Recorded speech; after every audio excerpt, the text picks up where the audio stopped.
Emmanuel Hénin, bonjour. Nous nous voyons aujourd'hui pour présenter ce livre Après la déconstruction, l'université au défi des idéologies, qui est paru aux éditions Odile Jacob. Avant de parler de cet ouvrage, est-ce que vous pouvez vous présenter succinctement ?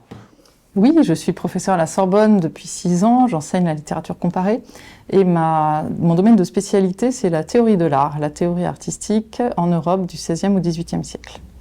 Alors, par rapport, je suppose que ce livre ne recouvre pas pleinement votre spécialité, il est bien plus large que ça. Donc, quel était l'objet en fait de ce colloque ? Parce qu'il faut dire que ce livre, en fait, ce sont les actes du colloque, donc ce sont en fait les textes qui ont été présentés il y a un peu plus d'1 an maintenant et qui ont été rassemblés sous la forme d'un ouvrage pour ceux qui n'étaient pas présents au colloque, au moment du colloque, et qui ont envie de se plonger dans cette thématique. Donc l'objet du colloque, d'abord à la fois l'objet et puis la motivation, je dirais, de ce colloque, c'était quoi ?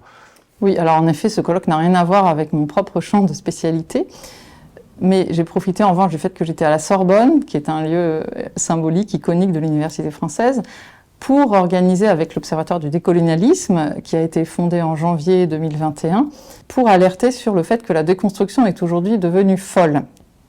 Par ce nom, on désigne toute une série d'études adaptées des studies américaines qui recouvrent 3 grands champs: Gender Queer Studies, les études théoriques de la race, théorie critique de la race, et puis les études décoloniales. Or, ces études, tout en permettant d'aborder de nouveaux champs, comme on le verra tout à l'heure, j'en reparlerai, tout n'est pas inintéressant, elles reposent néanmoins sur des présupposés problématiques, sur une pensée par slogan, sur des biais idéologiques, et elles se répandent de façon hégémonique. Alors, comment est-ce que vous avez structuré le recueil ? Le recueil, enfin, les actes ont été rassemblés partie par partie, chaque partie, en fait, ayant vocation à donner un angle, un point de vue, en fait, sur ce mouvement. Oui. Alors, le plan du livre reprend à peu près celui du colloque, même si j'ai étoffé certains chapitres. J'ai ajouté le chapitre sur l'histoire, par exemple. Et puis nous avons quelques désistements aussi entre le colloque lui-même et les actes.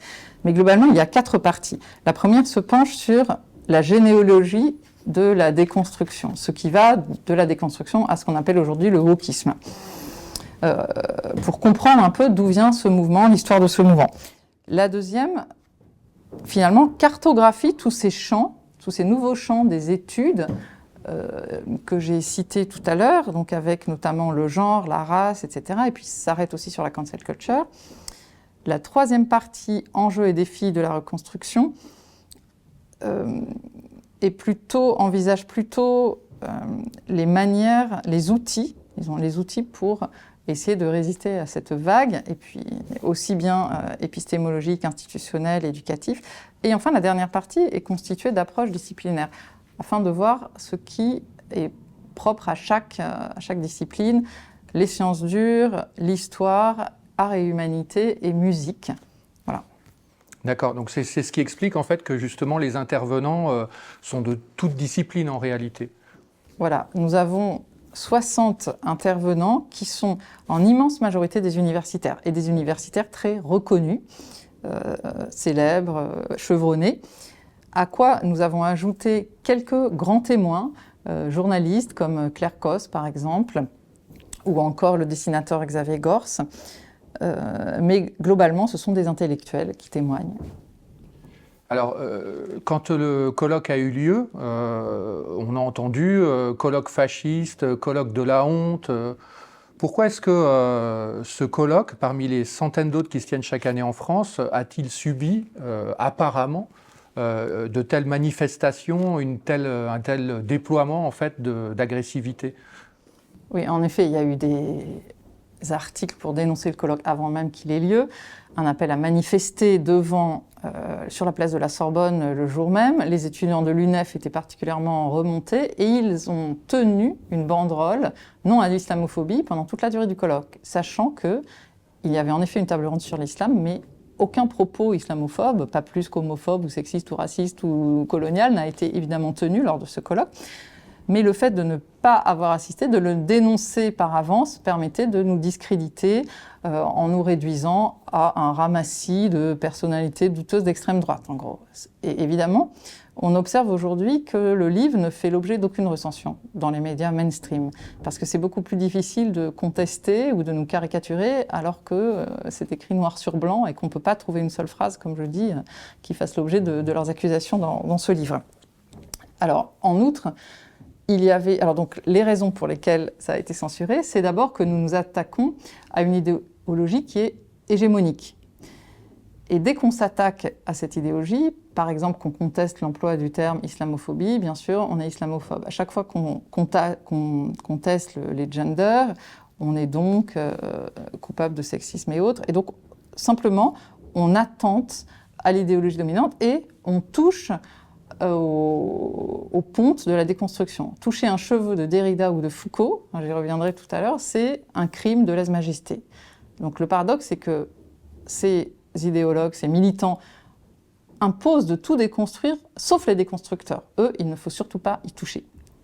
Et puis, il y a une raison également institutionnelle, bien sûr, qui a fait le succès du colloque, et en même temps un succès de scandale, c'est que Jean-Michel Blanquer a tenu à venir l'inaugurer, ce que nous n'avions pas demandé, mais il y a tenu, il avait assisté à tous les préparatifs. Il a pensé important de défendre cette cause parce qu'il est très attaché notamment à la laïcité. Il l'a défendu pendant ces quelques années de mandat en tant que ministre. Et puis, le colloque était clos aussi par le directeur de l'HCERES, instance de régulation des universités. Et on ne nous a pas pardonné d'avoir invité des ministres à, en gros, dénoncer leurs propres troupes, puisque ça avait été présenté comme un colloque de dénonciation. Or, premièrement, il ne s'agissait pas de dénoncer des personnes, mais bien de critiquer certains courants. Et ensuite, quand des choses scandaleuses se font, quand il y a des impostures, il faut bien les dénoncer. C'est pas parce qu'on est à l'université que nécessairement, parce qu'on s'appelle professeur machin ou truc, que nécessairement on devrait être inviolable. Si on fait des fautes professionnelles ou si on des atteintes à la déontologie universitaire, il faut le dire. Voilà. Les personnes en face, je ne sais pas comment en fait tellement les désigner. Est-ce que c'est un mouvement? Est-ce que ce sont des mouvements? On parle de wokisme, décolonialisme, déconstructivisme, genrisme, néo-féminisme, j'en oublie certainement des tas d'autres appellations d'origine contrôlée ou incontrôlée, mais en tout cas voilà, il y a plein de manières en fait de désigner ça. C'est quoi? C'est une nébuleuse, une galaxie, c'est un parti, c'est... Non, c'est certes pas un parti, c'est en effet une nébuleuse. Il y a une matrice commune qui est la matrice de la domination, qui est déclinée de toutes sortes, et on n'a pas un ennemi précis, ni même 10, puisque c'est absolument omniprésent, partout, dans tous les laboratoires, tous les colloques, tout ça c'est très bien documenté par les rapports de l'Observatoire et par notre newsletter hebdomadaire. On peut voir que c'est omniprésent, voilà, et que ça donne lieu à des dérives et à des délires. Je citerai quelques exemples tout à l'heure. Donc l'idée commune en fait de ces mouvements, c'est l'idée qu'il y a la domination en fait du système occidental et plus particulièrement masculin, des fois désigné comme étant patriarcal, contre en fait des minorités qui sont en général soit des minorités justement pas des minorités de classe, mais soit des minorités de genre. Avec dans la notion de genre, non pas masculin, féminin uniquement, mais aussi tous les intermédiaires qu'on peut imaginer aujourd'hui, et les minorités dites de race, même si j'aime pas tellement ce terme, mais c'est le terme qui est en général employé dans ces mouvements. C'est ça, en fait. C'est ça. Alors déjà, masculin-féminin, ce sont des termes qui sont bannis. Si vous regardez le dernier lexique du planning familial, c'est presque des gros mots, ouais. Tout comme homme et femme. Voilà. Récemment, j'entendais un conférencier dire hommes et femmes, c'est dépassé, on est tous d'accord ici. Voilà, bien sûr, on est tous d'accord. Donc ça fait partie en fait, des axiomes de départ, des postulats qu'on ne remet même pas en cause. C'est un rapport, vous dites, c'est un rapport de domination, en fait, une dénonciation ou pseudo-dénonciation d'une domination sur des minorités, et ces minorités ne sont pas des minorités identifiées par on va dire un paradigme classique de classe sociale par exemple, mais un croisement entre la race, le genre. Voilà, c'est ce qu'on appelle l'intersectionnalité. Voilà. En fait, c'est un recyclage du vieux paradigme marxiste, dominant-dominé, mais on a remplacé, au lieu d'être prolétaire et bourgeois, on a remplacé par hommes-femmes, en effet, racisés, non racisés, pour reprendre leur propre terme, évidemment, ou encore l'homme et la nature, c'est-à-dire que l'écologisme s'insère aussi là-dedans. C'est vraiment l'homme qui est un prédateur, un polyprédateur. Il faudrait, pour les écologistes extrêmes, il faudrait que la race humaine s'extermine pour que la nature reprenne ses droits, en quelque sorte. Je diverge un peu, mais au travers de la lecture, c'est quelque chose qu'on voit. Il y a aussi une espèce d'idéalisation d'un monde qui serait débarrassé d'une tâche occidentale, comme s'il y avait un monde idéal derrière qui serait enfoui derrière cette domination historique de l'homme blanc, quoi. Oui, l'Occident est coupable de tout. Alors bien sûr, l'Occident n'a pas fait que du bien. La colonisation, c'est pas seulement une histoire, une belle histoire. Il faut évidemment affronter les tâches de notre histoire et les côtés sombres. Mais le présupposé du décolonialisme, c'est que nous vivons encore dans un pays colonial. C'est ça l'idée. C'est-à-dire que tous les jours, les rapports sociaux sont encore de type néocolonial. Voilà. Et comment est-ce que vous expliquez que cette idéologie ait pu s'étendre si rapidement au cœur des sciences humaines, peut-être même des sciences dures prochainement? C'est ce que les actes du colloque montrent vers la troisième ou quatrième partie. Comment est-ce qu'on explique que cette idéologie ait pu se répandre de façon aussi rapide? Enfin, même si plusieurs spécialistes racontent bien l'histoire des choses et que ça ne date pas d'il y a 5 ans ou 6 ans, c'est-à-dire le moment où médiatiquement on a commencé à en parler au grand public, avant, il y a des choses historiques qui peuvent expliquer en fait ce développement, mais quand même on a l'impression qu'il y a une espèce d'accélération en fait, dans la dissémination de cette idéologie. Ah oui, il y a certainement une accélération. Alors, pour ce qui est, il faut distinguer deux choses, l'université et la société, même si les deux sont liés, bien sûr. Mais à l'université, c'est clairement, dans les deux cas, à vrai dire, c'est la fin des idéologies communistes, maoïstes. Donc il y a eu une sorte de parenthèse enchantée entre 1980 et 2000, où on a cru qu'on était débarrassé des idéologies, où on pouvait discuter de tout entre universitaires, faire des colloques, il n'y avait pas d'oukase, voilà, chacun avait ses idées politiques bien sûr, mais il n'y avait pas une sorte de chape de plomb ou cette espèce de durcissement. Voilà. Or, depuis le début des années 2000 et singulièrement en effet en France depuis 5-6 ans, les choses se sont beaucoup durcies, puisque non seulement on a durci notre propre féminisme sous l'influence du féminisme américain aussi, qui est un modèle vraiment de la guerre des sexes et ce qu'on appelle aussi un féminisme différentialiste, c'est-à-dire que, en gros, c'est les femmes contre les hommes et c'est pas les femmes qui veulent avoir, ce qui est tout à fait légitime, les mêmes droits que les hommes. C'est ainsi qu'on avait compris le féminisme jusqu'à maintenant. Mais on a également importé, chose qui était complètement étrangère à l'état d'esprit français, les problématiques de la race. Autant les États-Unis ont un énorme problème avec la ségrégation, tout ce passé, la guerre de sécession, etc. Ils ont une histoire très très lourde et encore jusqu'à très récemment. Il y a un vrai racisme qui perdure dans les deux sens, etc. là-bas. Mais nous, Joséphine Baker, je vous rappelle, au début du XXe siècle, a quand même émigré à Paris. Et elle se sentait complètement libre. Elle était toute étonnée de pouvoir aller aux terrasses de café, que personne ne fasse de différence, etc. Justement parce qu'elle avait fui cette situation aux États-Unis. Or, bizarrement, maintenant, on se met, nous, à s'accuser de racisme, à se flageller à longueur de temps. Donc, on a importé aussi cette idée de racialisme. Alors, pourquoi maintenant ? C'est parce que donc, ça a venu combler un vide idéologique et il y a une sorte de paresse intellectuelle à mon avis. C'est-à-dire que ce sont des clés qui ouvrent toutes les portes.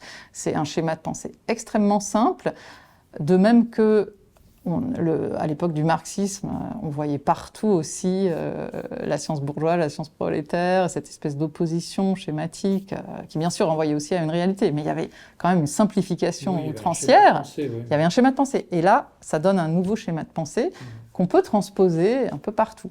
Pour être bien clair sur ce mouvement, tout à l'heure vous parliez de Derrida, de Foucault, vous dites les États-Unis. Racontez-nous un peu brièvement, bien sûr, mais c'est quand même intéressant de rappeler un peu comment les choses se sont déployées en fait. C'est un mouvement quand même qui est né aux États-Unis, mais qui s'appuie dans ses références sur les travaux de Derrida, sur des chercheurs européens de manière globale, Derrida, Foucault français, mais on fait aussi beaucoup référence à Heidegger, à Nietzsche, etc. Donc comment est-ce qu'on est passé de l'Europe aux États-Unis et d'un seul coup ça nous revient Alors, pour cela, je recommande la lecture dans l'ouvrage de l'article de Pierre-André Taguieff, qui est très précis sur la déconstruction, et de l'article aussi de Pierre-Henri Tavoyot. Alors, Heidegger et Nietzsche, c'est en quelque sorte la préhistoire de la déconstruction. C'est vrai qu'Heidegger fournit le terme, d'ailleurs il y a 2 termes, destruction et Abbau, bon. Et c'est la traduction de Abbau par déconstruction qui est reprise au vol par Derrida en 1967 et qui va connaître un succès planétaire. Mais d'abord parce que Derrida, Foucault, Deleuze étaient invités sur les campus américains dans les années 1960-70 et sont devenus la coqueluche des campus. Et que c'est là-bas que toutes ces pensées qui pourtant ne sont pas du tout réductibles les unes aux autres, hein. Foucault, Derrida, Deleuze, Lacan, la Coulabarde, que sais-je, on en a fait une espèce de doctrine unique, French Theory, qu'elle n'est pas, bien sûr, elle n'est pas si unique, mais on a simplifié la chose et on en a fait une sorte de matrice pour ces études qui étaient alors en pleine expansion, décolonial studies, black studies, gender studies, queer studies, etc.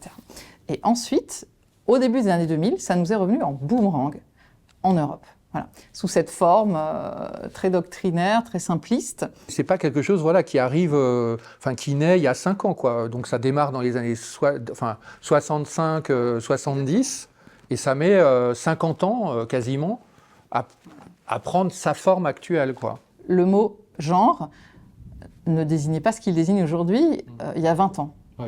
Il y a 20 ans, on disait gender. C'était vu comme un anglicisme, comme une espèce de concept nébuleux qui venait d'outre-Atlantique. Et maintenant, genre, études de genre, ça s'est répandu partout. Les départements d'études de genre se sont répandus partout. Ce qu'il y avait en France, dans les années autour de 73-74, autour de la fondation du MLF, il y a eu des études, des départements d'études féminines qui se sont créés, notamment à Paris 8, etc. Mais gender en tant que tel, qui repose sur donc le présupposé, je répète quand même le présupposé de gender studies, c'est que le sexe est un effet du genre. Le sexe est un effet de genre, c'est-à-dire le sexe n'existe pas, il est une construction sociale. Le sexe biologique. Le sexe biologique n'existe pas. Et donc moi, je peux dire, je suis un homme. Et après-demain, je peux encore dire, je suis une femme, etc. Voilà. C'est un pur effet, voilà, si je suis fluide. Bon.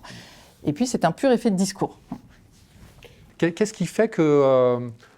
intellectuellement, alors que les universitaires sont dans la société les gens les plus armés pour être les plus critiques, pourquoi est-ce que ce mouvement, en fait, c'est si bien affermi, si bien développé dans ce territoire universitaire ? Alors, la première raison, c'est donc une forme de paresse. Alors certes, on peut penser que les intellectuels sont moins paresseux que les autres, mais ils sont quand même très majoritairement, les universités sont à l'extrême gauche aujourd'hui. Même la vieille Sorbonne le devient de plus en plus. Et donc, il fallait bien une idéologie de substitution. Deuxièmement, un effet d'aubaine, les financements européens, qui sont, maintenant qu'on dépend complètement de l'Europe pour le financement des universités, il faut savoir qu'au moins 20% des crédits sont alloués à ces thématiques. Et puis, il y a aussi l'idée, un peu étrange, un peu naïve, que les savoirs se périmeraient, qu'il faudrait absolument inventer sans cesse de nouveaux outils, de nouveaux concepts, et qu'on jette finalement un regard condescendant sur le passé, non seulement sur notre histoire, mais aussi sur les universitaires d'hier, finalement. Les outils intellectuels, eux-mêmes se périment. Donc il faut absolument être à la mode, courir après de la nouveauté. C'est cette espèce d'effet de nouveauté. Et il y a aussi une forme de pédantisme que montre très bien, par exemple, Jean Slamovitch, dans son article, a inventé des mots, néopatriarcat, phallogocentrisme, qui sonnent bien, etc., avec des racines grecques, pour se poser en savant, alors que ce sont des impostures. Est-ce que vous pensez que cette idéologie est en train de dépasser justement de franchir la frontière de l'université en fait pour s'étendre dans d'autres strates de la société ? Alors oui, je dirais que ça ne date pas d'hier le fait qu'elle s'étende, mais c'est vrai qu'on assiste à une alliance de fait entre les institutions, je parlais de l'Europe, les GAFAM, puisqu'il y a un véritable capitalisme woke, comme l'a montré Anne de Guigné. Alors les GAFAM, c'est aussi parce que traditionnellement, dans ces entreprises, il y a aussi le politiquement correct, qui est peut-être antérieur, d'une certaine, c'est peut-être la version préhistorique, je dirais, de ces mouvements où on cherche, comment dire, à jouer un rôle d'équilibre par peur que aussi juridiquement on se fasse attaquer, etc. Alors je ne dis pas qu'il ne faut pas de la diversité dans les entreprises, mais en revanche des espèces d'injonctions de suivre des formations pour bien se convaincre qu'on est raciste, qu'on est sexiste, pour battre sa coulpe, suivre la journée de la diversité, le mois du genre, le machin. Et ils sont bombardés aujourd'hui, tous les chefs d'entreprise, qu'ils soient en France ou en Navarre ou ailleurs, puisque de toute façon tout est interconnecté avec la mondialisation, sont bombardés d'injonctions comme ça, moralisantes, pour obéir à cela. Alors peut-être le domaine où c'est le plus visible, c'est dans le cinéma et les séries. Oui. Quand on prend les chaînes comme Netflix, Disney, etc. Et j'ai aussi rencontré des personnes qui travaillaient à des castings, par exemple, ou à des scénarios. C'est bordé de tous les côtés, quoi. C'est-à-dire que s'il y a un flic, il faut qu'il soit absolument méchant. S'il y a un noir, il faut qu'il soit absolument gentil. Il faut qu'il y ait au minimum un transgenre dans l'histoire, un homo, etc. Voilà. Et finalement, ça donne des scénarios qui sont extrêmement plats, où ils sont cousus de fil blanc. Est-ce qu'on doit s'opposer à cette idéologie et pourquoi? Justement, nouveaux outils, nouvelles façons de penser, enfin, chaque époque a connu des valeurs différentes, a connu des points de vue différents sur l'organisation sociale, etc. Finalement, est-ce qu'on ne pourrait pas se dire, mais oui, mais les temps changent et tout simplement, voilà, les gens évoluent, les jeunes n'ont pas les mêmes perceptions que les plus vieux, etc. Et à quoi ça sert de s'y opposer, quoi? Où est le mal, entre guillemets? Tout à fait. Nos adversaires nous caricaturent comme des tenants de l'université médiévale, accrochés à leurs privilèges, qui ne voudraient rien changer. Il ne s'agit pas du tout de dire que rien ne doit changer.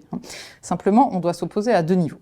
Dans la recherche et dans la société, pour des raisons différentes. Alors, dans la recherche, on doit s'y opposer parce que ces recherches, encore une fois, reposent sur des dogmes et non pas sur des postulats vérifiés, non pas sur des expériences. Je vous dis, le dogme que le sexe n'existe pas, le dogme que l'État est raciste, est structurellement raciste. Ce ne sont pas des choses vérifiées. Et donc on arrive à un certain nombre de choses biaisées. On va expliquer finalement tous les phénomènes par un seul facteur, au lieu de prendre en compte la complexité du réel. S'il y a plus d'étrangers que de blancs dans les prisons, c'est parce que l'État est raciste, par exemple. S'il y a des féminicides, des femmes qui sont tuées par leur mari, c'est parce que l'État est patriarcal et que donc on enjoint aux hommes d'être violents pour être virils, etc. Bon. Donc c'est une sorte de simplification du réel et une pensée par slogan, comme je l'ai dit. Une pensée qui est militante et qui d'ailleurs vise aussi à changer la société. On en parlera peut-être plus tard, mais il y a aussi cette dimension du chercheur qui confond, qui prend en otage en quelque sorte sa position sociale, sa position institutionnelle, alors même qu'il devrait avoir des comptes à rendre à l'État, mais qui s'en sert pour militer. Voilà, alors qu'il pourrait très bien militer, à part, on ne lui fait pas le reproche de militer, mais simplement l'université n'est pas le lieu pour le faire. Alors attendez, parce que cette question, je n'ai pas terminé. Parce que là, je voudrais vraiment lire pour vous montrer à quel point on aboutit parfois à des impostures. Encore une fois, je ne suis pas en train de dire que tout est imposture, mais on voit des impostures. On a recensé avec l'Observatoire un certain nombre de titres de thèses. Je vous lis quelques exemples. De l'espace genré à l'espace queerisé, quelques réflexions sur le concept de performance en géographie. Ou encore, vers une déconstruction de la fiction hétéronormative dans le système scolaire martiniquais. Séparer les moustiques des humains à La Réunion, coproduction d'un nouvel ordre socio-naturel en contexte postcolonial. Ou encore, décoloniser la Vénus, le mythe de la naissance d'Aphrodite, sa réception classique à la Renaissance et la constitution d'un corps théorique esthétique décolonial. Et dernier exemple, la cosmovision amérindienne de l'expérience corpo-spirituelle et épistémique existentielle comme levier de transformation sociale et politique de la promotion de la santé. Autobiographie raisonnée d'un parcours décolonial entre la Colombie et la France. Bon. Et donc on voit que les étudiants vont prendre leur propre identité, finalement, s'ils viennent de tel pays, s'ils sont femmes, s'ils sont homos, etc., et vont écrire leur autobiographie avec l'aide de quelques outils idéologiques, et ils vont considérer que c'est de la recherche. Voilà, en gros, pour simplifier. Ils deviennent leur propre objet d'étude, quoi. Ils deviennent leur propre objet. C'est ce que montre très bien Bruno Chawa. Il y a une sorte de narcissisme de la recherche. Et puis le deuxième volet, c'est dans la société. Oui, mais je vous coupe. C'est qu'en fait, il justifierait ça, dans ce que j'ai lu au travers des actes du colloque, sur le fait qu'en fait, personne d'autre ne peut parler mieux de soi que soi-même. C'est quand même quelque chose qui est... Alors ça, c'est la grande idée qui a abouti d'ailleurs à des contresens. On l'a vu avec la poétesse noire qui a fait le discours de Joe Biden. Et le discours d'investiture, enfin pas le discours, elle a fait un beau poème. Or, il a été traduit dans tous les pays du monde et dans un certain nombre de pays, je crois que c'est la Hollande, elle avait elle-même choisi une traductrice blanche, mais tout le monde s'est élevé en disant « Ah non, impossible qu'une blanche traduise une noire ». Or, qu'est-ce que la traduction? Sinon, faire passer d'un langage à l'autre, faire franchir au texte. Voilà, par définition, la traduction, c'est une transmission, un passage. C'est pas la répétition du même. Donc, il y a cette idée, cette impossibilité d'être représenté par autre chose, d'être transmis, et qu'on voit très bien aussi dans la crise de la représentation actuelle. C'est-à-dire qu'on n'accepte plus d'être représenté par un député qui ne soit pas exactement de son village, de son truc, de sa couleur, de sa classe sociale, voilà. Il faudrait absolument, d'où l'espèce d'utopie du référendum qu'on nous sort à toutes les sauces. Alors, le référendum, c'est une très bonne arme politique dans certains cas, il ne s'agit pas de le contester en soi, mais j'ai l'impression que la vision que les gens ont du référendum, d'initiative partagée ou populaire, je ne sais plus, c'est l'idée que on ne peut être représenté que par soi-même. Et c'est finalement l'effet de l'extrême individualisme contemporain. Donc la recherche, elle n'est pas faite pour nous ramener à nous-mêmes, de même que l'enseignement, mais il est fait plutôt pour nous sortir de nous-mêmes, pour nous élever à quelque chose de plus grand ou de plus général, pour sortir des barrières, non pas pour confirmer non plus nos préjugés, mais pour s'élever au-delà de nos préjugés, nous confronter à l'altérité, etc. Là, tout est ramené au même. L'autre est systématiquement ramené au même, ramené à soi, finalement. Alors, pourquoi est-ce que cette idéologie, elle s'est surtout déployée aux États-Unis et en Europe? J'ai pas l'impression, en fait, qu'on fait de la déconstruction en Chine, en Russie, en Arabie Saoudite ou je sais pas où. Si, en Australie, oui, parce que pour moi, c'est un pays... on va dire occidental, même s'il est aux antipodes. Mais voilà, pourquoi est-ce que ça prend, c'est uniquement principalement sur ce territoire-là? Je dis principalement parce que comme je suis pas un expert du domaine, mais j'ai vraiment la sensation que voilà, c'est les États-Unis, la culture de l'Ouest, on va dire. Oui, c'est vraiment la culture occidentale. D'abord parce que l'Occident, c'est fondé sur la Grèce, c'est fondé il y a 2500 ans par le premier geste qui est l'esprit critique, finalement.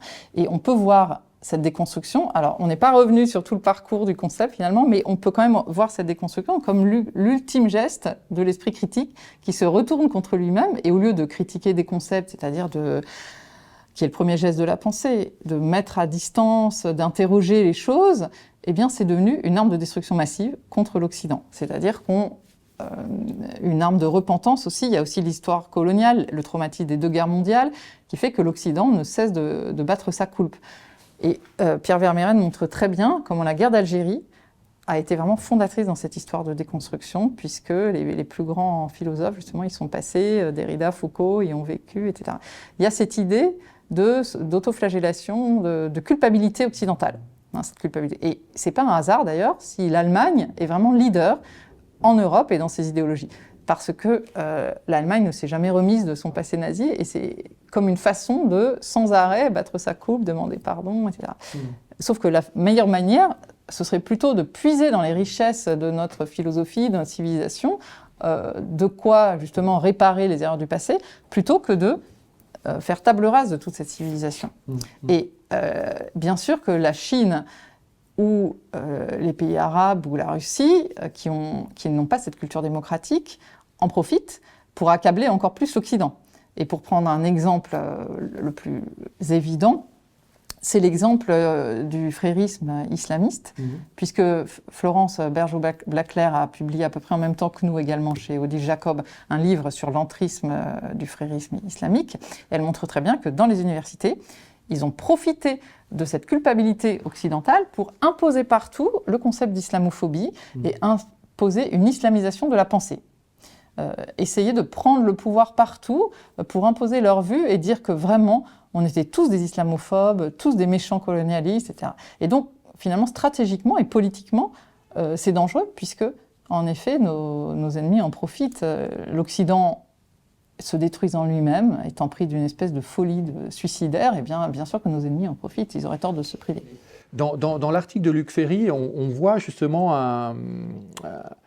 un jeu de débat, en fait, entre d'un côté les partisans de la race, du sexe, de la religion, c'est ce que vous évoquiez à l'instant, et face aux universalistes aux républicains et à la laïcité. Est-ce que c'est comme ça qu'il faut voir le débat ? Alors, on nous a beaucoup reproché de nous présenter comme dépositaires de la République, de l'universalisme, etc. Et c'est vrai, c'est vrai que c'est peut-être excessif. Alors Luc Ferry, il parlait aussi sans doute en tant qu'homme politique, ancien homme politique, etc. Mais il est vrai, on ne peut pas le dénier, que ce sont des valeurs qui sont profondément critiquées par ce courant. En particulier, l'universalisme serait un mensonge. Ce ne serait pas tous les hommes de toutes les cultures et de toutes les nations, ce serait l'universalisme de 1789, de la Déclaration des droits, ce serait les droits de l'homme blanc, les droits de l'homme blanc hétéro. Ouais. Voilà. D'où l'idée de parler de droits humains. On ne peut plus parler de droits de l'homme. Et donc, on accuse cet universalisme ou ce républicanisme d'être le faux-né d'un colonialisme, d'une volonté de domination, finalement. Dans l'article de Bernard Rougier, il dit « Un travail de recherche académique ne peut être invalidé à partir de son origine historique, quel que soit le caractère éventuellement suspect de son origine. » C'est ce qu'on disait tout à l'heure avec, par exemple, la Déclaration des droits de l'homme qui vient de l'Occident. Est-ce que vous pouvez quand même bien réexpliquer ça d'un point de vue, je dirais, de la méthode universitaire, pour ceux qui ont été à l'université il y a un moment déjà, ou qui n'y sont pas encore allés, ou qui y sont? C'est un point très important. Oui, c'est un point important. Alors déjà, Bernard Rougier parle de quelque chose de particulier. C'est le livre d'Édouard Saïd sur l'orientalisme, 1978, qui a eu un succès immense et qui est un des livres de chevet des coloniaux. Parce que Édouard Saïd intente un procès à l'orientalisme en mettant en bloc, de façon absolument indifférenciée, tous les chercheurs qui ont travaillé sur l'Orient, que ce soit, je sais pas, des linguistes, des archéologues, pendant des siècles, parce que tous étaient au service de la domination coloniale. Donc, l'orientalisme serait une entreprise de légitimation d'une domination politique, et donc serait tout entier entaché. Or, ce que dit Rougier, tout simplement, c'est que quand on cartographie un pays, même pour l'attaquer ou pour le coloniser, eh bien, ça n'empêche pas que le cartographe soit bon ou que la carte soit correcte. Donc, il n'y a rien à voir avec l'intention qui préside à cela et aucun rapport entre l'intention éventuellement mauvaise et puis le fait qu'on puisse avoir un bon chercheur.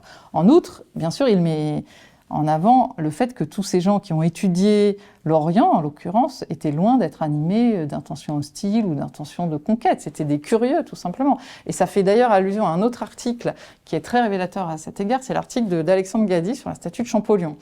Puisque cette statue, qui est au cœur de la cour du Collège de France, où on voit Champollion poser son pied sur la tête de Pharaon, a été accusée d'être néocoloniale, et en particulier Champollion écraserait l'Égypte, etc.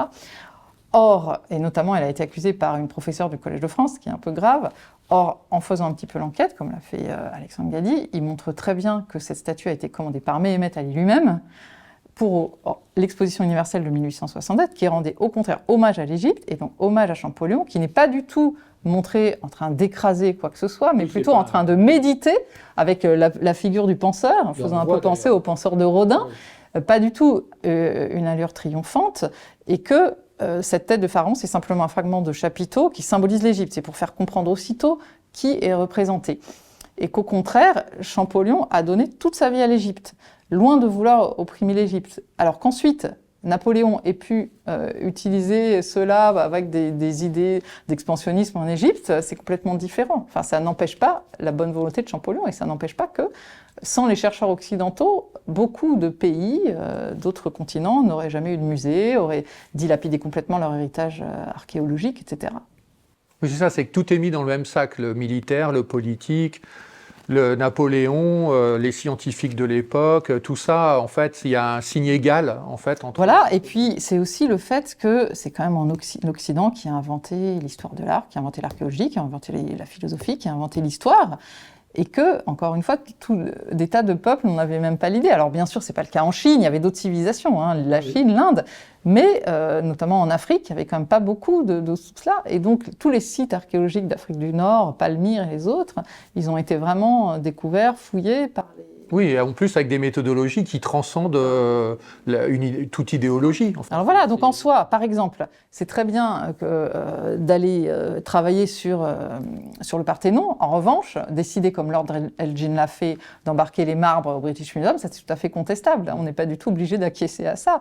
On peut dire que, bien sûr, ça c'était du néocolonialisme. Bon, en même temps, parfois, quand on laissait les choses sur place, elles étaient vandalisées, elles étaient détruites parce qu'il n'y avait aucune conscience du patrimoine dans ces pays. Donc il faut avoir vraiment une vision mesurée, intelligente, etc. Bon, c'est toute la problématique des restitutions aussi. Parce que si on se met à tout rendre, il n'y a plus de musée nulle part, puisque les musées, c'est vraiment des œuvres qui ont circulé, qui ont des histoires compliquées. Donc il y a des choses qu'il est légitime de restituer, d'autres non. Il faut voir au cas par cas. Il faut être un peu nuancé finalement dans cette affaire. Pierre Jourde, dans son article, il cite Laurie Rubel, un professeur de Brooklyn au Collège de New York, qui écrit sur Twitter, sans sourciller, sur les réseaux sociaux, 2 + 2 = 4, puis le suprémacisme de patriarcat blanc. Un peu plus loin, Pierre Jourde ajoute « Les Babyloniens, les Arabes, Thalès, Pascal, Fermat, Frege, Hilbert se sont efforcés de construire une science qui concerne l'esprit humain et pas la couleur de peau. La capacité d'abstraction est la même pour un Mongol, un Zoulou ou un Suédois, et le langage mathématique est compréhensible dans toutes les langues. Ethniciser les mathématiques est une démarche profondément raciste. » Donc ça va, c'est le même mouvement finalement de dire non seulement les sciences sociales qui ont été les premières touchées par ces idéologies, sont des sciences colonialistes, mais maintenant on en vient même à dire la même chose des sciences dures qui pourtant, là c'est vraiment, je dirais, une confrontation face au bon sens que 1 + 1 = 2 ou que 2 + 2 = 4, on a du mal à y voir un suprémacisme du patriarcat blanc puant. Oui, c'est assez extraordinaire. Alors, dans ce mouvement, c'est vraiment ce mouvement de table rase. Alors, il faut savoir que dans les sciences dures, pour l'instant, ça n'est pas arrivé en France. On est encore protégé, mais c'est une des raisons pour lesquelles nous alertons, parce que vu que tout le reste est arrivé, on se dit qu'un jour, ça va arriver aussi. Alors, dans les sciences dures, ça se manifeste de plusieurs manières. D'abord, dans les recrutements, il y a un vrai problème, c'est que beaucoup plus d'hommes s'intéressent à ces sciences-là que de femmes, ce qui paraît insupportable aux tenants de la justice sociale. Donc ils militent pour qu'il y ait plus de femmes, d'équité, etc. Or, qu'est-ce qui se passe ? Eh bien, dans le meilleur des cas, on confie par exemple dans les jurys, il faut une équité. Donc, ce qui fait que les femmes étant beaucoup moins nombreuses dans les jurys de sciences, eh bien, elles se retrouvent avec 10 fois plus de jurys, donc 10 fois plus de travail. Donc, cette équité a pour résultat une injustice par rapport à elles. Autre problème, beaucoup de mes collègues scientifiques m'ont confirmé, c'est que face à 2 dossiers, on va privilégier la femme de niveau inférieur, avec moins de compétences, à l'homme, pour avoir des femmes. Voilà, donc c'est un vrai problème déjà au niveau du recrutement.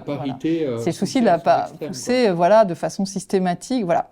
Et quant au contenu, finalement, l'injonction de décoloniser la science est partout, la trace du patriarcat, il faudrait vraiment extirper les moindres traces du patriarcat. Alors là où ça se voit beaucoup, c'est dans la biologie et les sciences de la nature.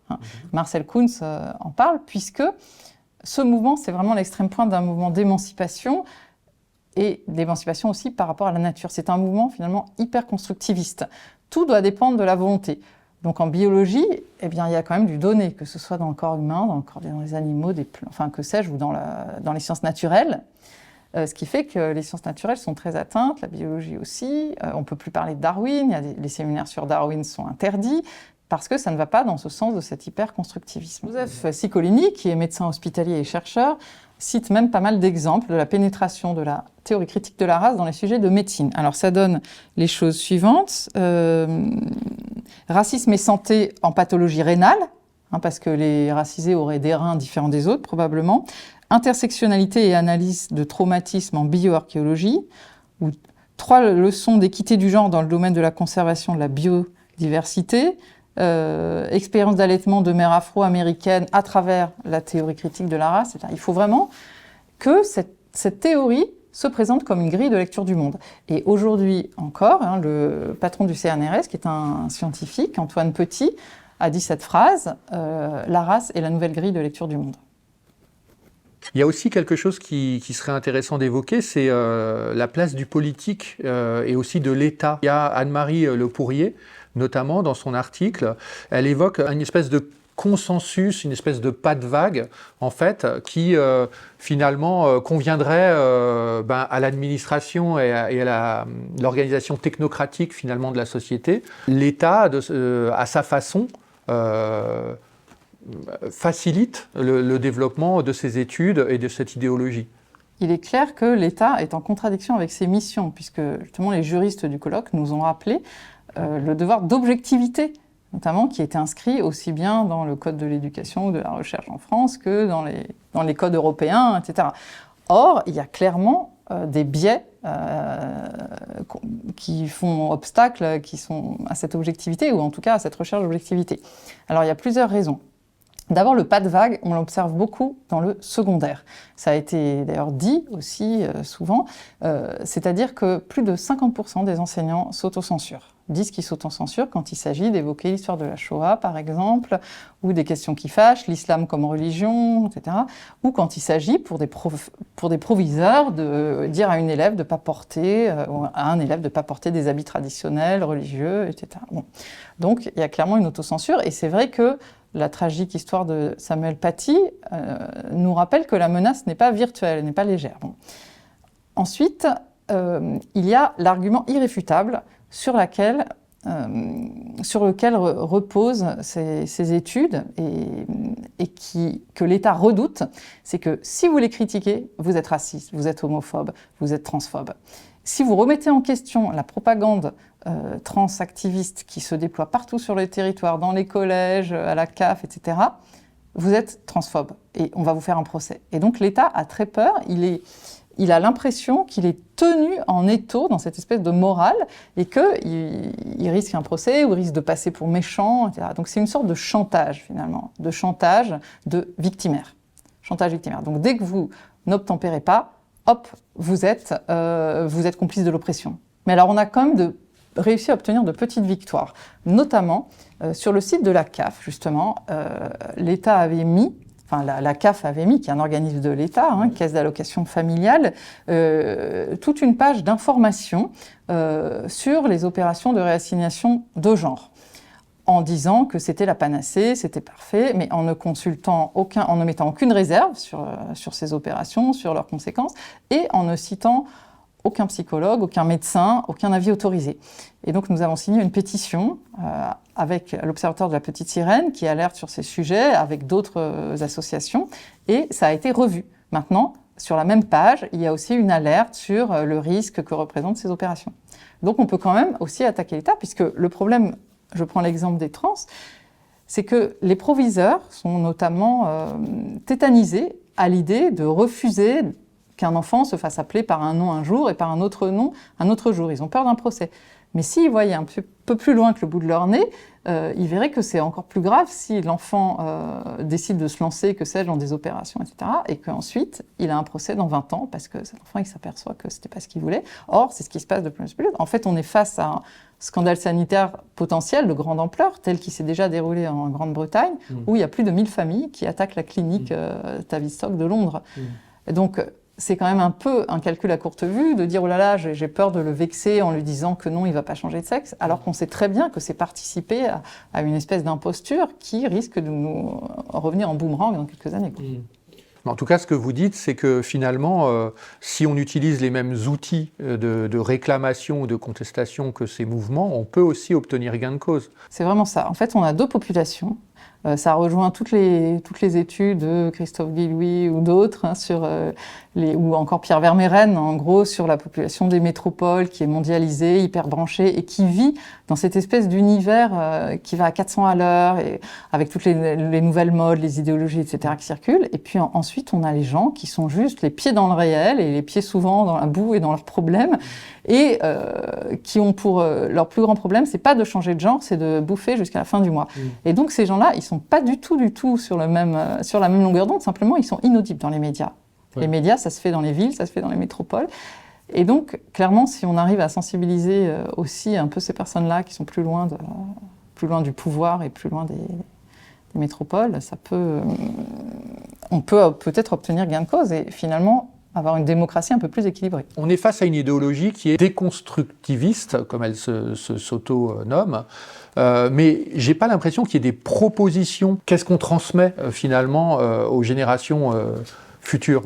Alors, c'est une idéologie qui est essentiellement négative, qui est essentiellement destructrice. Et d'ailleurs, on le voit très bien au fait qu'elle utilise en réalité des minorités les unes après les autres, ou des soi-disant minorités, pour ensuite s'en débarrasser quand ça l'intéresse plus. Par exemple, les femmes ont longtemps été un moyen de lutter contre l'homme blanc, etc. Et puis ensuite, ça a été les homosexuels, et ensuite, c'est le transsexuel. Et donc, ça se retourne, puisque les transsexuels tiennent un discours souvent homophobe, etc. Ensuite, si par exemple, il y a un policier noir, mais qui défend la police, on ne va plus s'intéresser à lui, parce qu'il faut attaquer la police. Et on voit que, finalement, dans ces idéologies, c'est toujours la destruction qui est premier. Voilà. Alors, je voudrais vous donner quelques exemples de déclarations qui montrent à quel point c'est vraiment un refus de transmettre. Je vous donne l'exemple d'une philosophe queer néerlandaise, Simone van Saarloos, qui a écrit ceci en 2020. « La structure de la famille, c'est transmettre, c'est le patriarcat. Moi, je veux casser ça. Nous avons besoin de l'oubli queer pour casser ses habitudes. C'est une stratégie. Oublier de créer une famille et de passer un héritage. Oublier nous donne un potentiel de radicalité, la possibilité d'une page blanche. » Donc il y a vraiment la volonté de casser la transmission, la volonté de la tabula rasa, puisque tout le passé est coupable, de façon indistincte. Voilà. Et puis peut-être une deuxième citation de la très célèbre activiste queer Marie-Hélène Boursier, devenue Sam Boursier, voilà, qui parle ainsi des cultural studies. Plus que d'interdisciplinarité, il faudrait plutôt parler de dédisciplinarisation. Il s'agit de parasiter les disciplines existantes, de mettre en péril leur stabilité et la conception du sujet humaniste ou universaliste qu'elle présuppose. Donc c'est toujours l'idée d'insécuriser, de mettre en péril, de déstabiliser qui revient en boucle, mais jamais de construire, jamais. Alors, il y a un article qui est assez intéressant, qui est l'article de Nathalie Hennig, où elle dit, en fait, elle explique qu'on passe d'un féminisme universaliste, que tout le monde connaît dans les discours, que ce soit médiatiques, philosophiques, politiques, etc., à un néo-féminisme. Et en fait, on passe de l'égalité par la suspension de la différence des sexes dans des contextes où elle n'est pas pertinente, ça je la cite, à l'affirmation d'une identité féminine en toutes circonstances. L'explication serait que l'espace des luttes féministes se réduisant face à ces acquis, la lutte elle-même se radicalise et se focalise sur des enjeux de plus en plus marginaux. Oui, alors il me semble très intéressant de faire un parallèle entre le féminisme et les autres mouvements, puisque tout répond à ce qu'on appelle le paradoxe de Tocqueville. Tocqueville, dans La démocratie en Amérique, souligne que plus l'égalité progresse et plus ce qui reste d'inégalité nous semble insupportable. Et c'est ce qu'on voit aujourd'hui. Alors certes, il faut quand même souligner qu'il y a un creusement des inégalités récemment, des inégalités en tout cas de salaire avec le néo-capitalisme, etc. Mais de fait, dans les droits, les femmes ont à peu près tous les droits. Elles sont, alors certes, il reste des inégalités salariales, mais c'est pas souvent lié à des choix personnels, comme le choix de la maternité, par exemple. Et ce qu'on souligne plus rarement, c'est que si on trouve plus d'hommes dans les très hauts salaires, on trouve aussi beaucoup plus d'hommes dans les bas salaires. Et encore une fois, les métiers dont personne ne veut, éboueurs, caristes, etc., sont rarement faits par des femmes. Et de même, 83% des SDF sont des hommes. Donc on souligne, et puis les hommes ont 7 ans d'espérance de vie en moins, notamment à cause des travaux plus durs, des conditions de vie plus dures. Donc cela, les féministes ne le disent jamais. Encore une fois, ça c'est du réel. Mais dans le néo-féminisme, alors ce qu'on appelle parfois le néo-féminisme, il faut quand même savoir qu'il y a des dizaines de courants de féminisme qui parfois se combattent. Donc c'est difficile de dire le féminisme. À chaque fois qu'on dit ça, on s'expose à une critique pour caricature. Mais en tout cas, il y a deux principales lectures. Pour Nathalie Hennig, il y a une vraie opposition entre le féminisme traditionnel, universaliste à la française, dont Simone de Beauvoir, par exemple, serait une icône, et qui a abouti en effet à beaucoup de conquêtes. Rappelons que jusqu'en 1945, les femmes n'avaient pas le droit de vote, qu'elles ont eu très tard le droit d'avoir un compte en banque, etc. Bon, l'avortement a été aussi marquant, etc. Une conquête marquante. Mais le néo-féminisme, ou le féminisme à l'américaine, ou différentialiste, c'est complètement autre chose, c'est la guerre des sexes. C'est-à-dire l'idée qu'il faudrait absolument se venger des hommes, que les hommes seraient dangereux, que les hommes seraient... Il faudrait un ennemi, finalement, et on aboutit à des choses aussi absurdes que les déclarations d'Alice Coffin, qui est allée quand même très loin dans Le génie lesbien. Je rappelle quand même qu'elle est à la mairie de Paris. Je ne lis plus les livres des hommes, je ne regarde plus leurs films. Là, ils voient des œuvres, je perçois l'ampleur de l'emprise masculine. L'art est l'autre nom de la masculinité. Donc aller jusqu'à censurer tout ce qui vient d'un homme. Donc là, c'est vraiment l'extrême caricatural, mais pour dire l'agressivité qui vient de là, et puis la mauvaise foi d'un certain nombre de ces féministes. Alors ensuite, Bérénice Levet est d'un autre avis, puisque pour elle, ce féminisme récent était déjà complètement en germe dans le féminisme des années 50 ou 60. Pour elle, c'est vraiment l'aboutissement. Il y avait déjà cette revendication, il y avait déjà ce ton un peu belliqueux, ce ton de vengeance, de revanche. Donc c'est vraiment une lecture assez différente. Et puis à ça, il faudrait ajouter, bien sûr, le côté lesbien, le féminisme intersectionnel. Enfin, il y a toute une pléthore de courants. Donc on n'a pas le temps d'en parler là, et puis je ne suis pas spécialiste. Est-ce que finalement, cette analyse de l'influence des genres dans les différents domaines est totalement illégitime? Alors, d'une part, c'est loin d'être illégitime, et la théorie du genre, comme on l'appelle, enfin en tout cas les gender studies, plus précisément, les études de genre, ont permis, pour moi c'est leur plus grand apport, de mettre, d'exhumer finalement, de redécouvrir toute une série d'artistes féminines, que ce soit des peintres, comme Elisabeth Vigée-Lebrun, qui était bien connue, mais on lui a consacré une exposition, Rosa Bonheur, on lui a consacré une exposition, ou encore en Italie, Artemisia Gentileschi et d'autres. Ensuite, c'est vrai aussi pour les lettres, hein, puisqu'on a republié énormément d'auteurs. Je pense aussi à Marceline Desbordes-Valmore, qui est une poétesse et romancière de la fin du 19e siècle, enfin du 19e siècle plutôt, qui était très sous-estimée et qui a été mise cette année au programme de l'agrégation. Alors, c'est un côté politiquement correct de la mettre, mais en même temps, c'est très intéressant parce qu'on la redécouvre. Et je pense à la somme de Martine Reed, qui s'appelle Femmes et littérature, une histoire culturelle, hein, en quelques 2000 pages, qui est une mine. Et donc, de ce côté-là, c'est très positif. En revanche, la revendication du gender pose un problème, puisque elle pose encore une fois, je rappelle que son axiome, au départ, le genre était un outil complémentaire du sexe, c'est-à-dire qu'on avait un genre, un sexe biologique, et le genre correspondait à un certain nombre de comportements sociaux.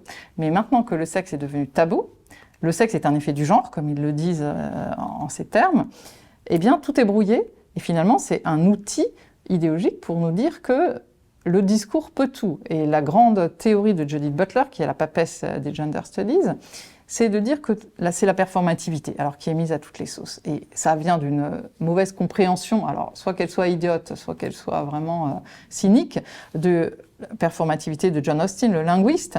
Quand on dit « je vous déclare mariée femme », ça a une valeur performative, ou quand Dieu dit que la lumière soit et la lumière fut, c'est performatif. En revanche, si moi je dis que je sois un homme, je suis un homme, et bien non, je ne suis pas un homme. Donc elle nous prend un peu pour des imbéciles. Et or, cette théorie de la performativité est partout. Et on va jusqu'à trouver cette théorie, finalement, que le sexe n'existe pas. Alors je cite un appel à communication qui m'a sidérée, de la revue 18e siècle, hein, pour un numéro 2023, qui dit ceci.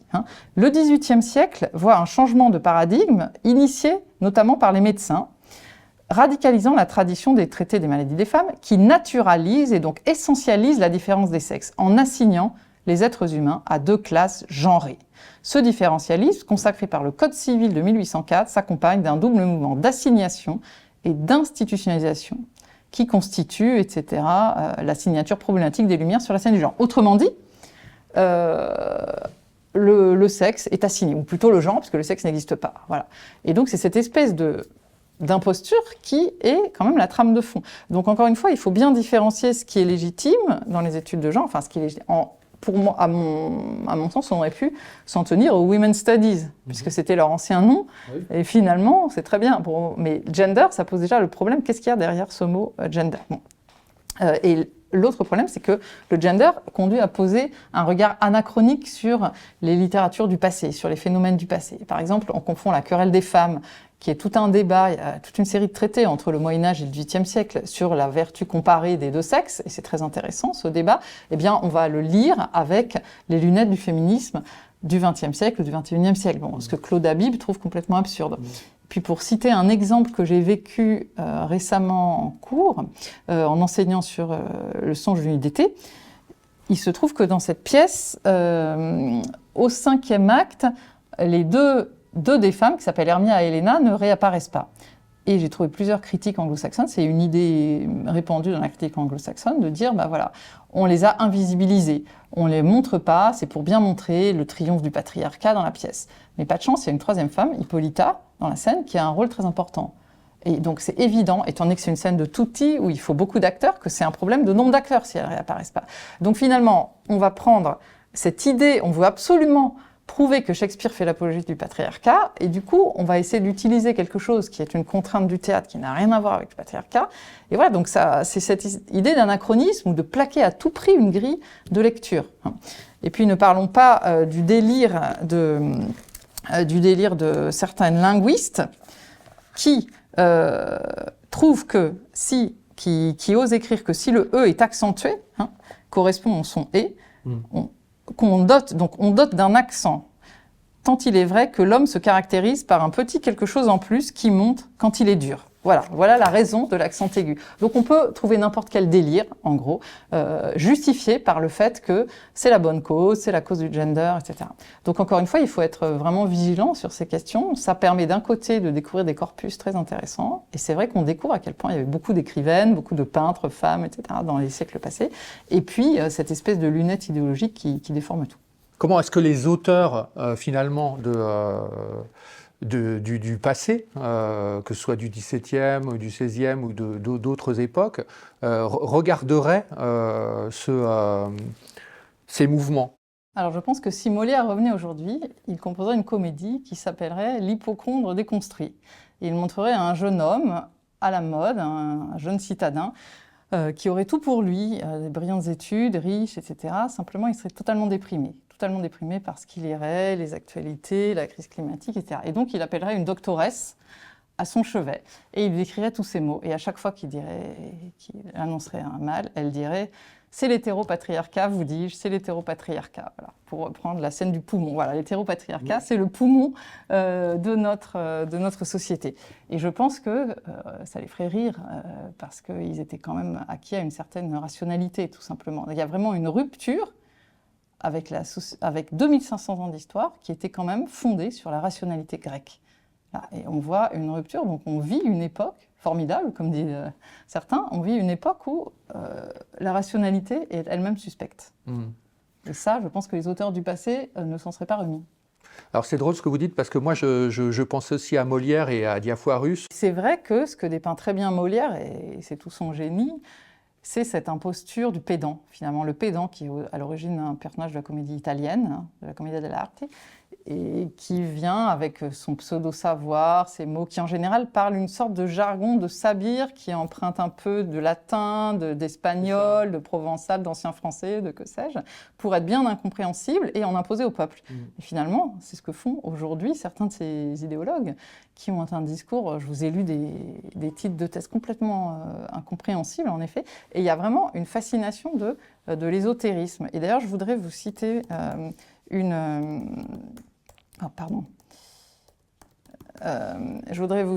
y a quelque temps, j'ai assisté à un séminaire d'une dame qui était extrêmement subtile. Donc c'est vrai que c'est pas toujours des gens avec des gros sabots, mais simplement, au bout d'1 heure, on s'apercevait qu'elle avait rien dit.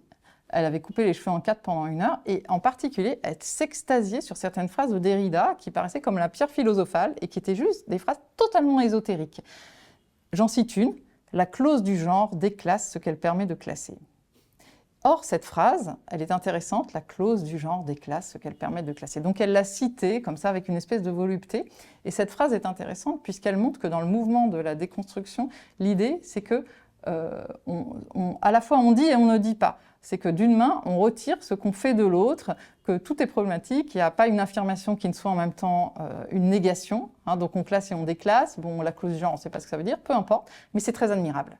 Et donc on va la gloser indéfiniment, puisque Derrida est une sorte de maître du passé, et donc on va avoir des petits sous-Derrida, comme parle très bien Pierre-André Taguieff, tout comme Diafoirus avait sans doute des disciples, des sous-disciples, etc. Voilà. Quel type d'impact peuvent avoir ces mouvements sur justement les études littéraires des siècles passés, le regard sur l'histoire culturelle des siècles passés? C'est-à-dire qu'aujourd'hui, ces idéologies, elles tapent beaucoup sur le XXe siècle, le XIXe siècle, mais finalement, on ne les entend pas encore trop parler. Bon, elle parle de la statue de Champollion, d'accord, mais elle parle plus de la statue du temps présent que de Champollion en tant que tel, enfin, je veux dire, quelque part.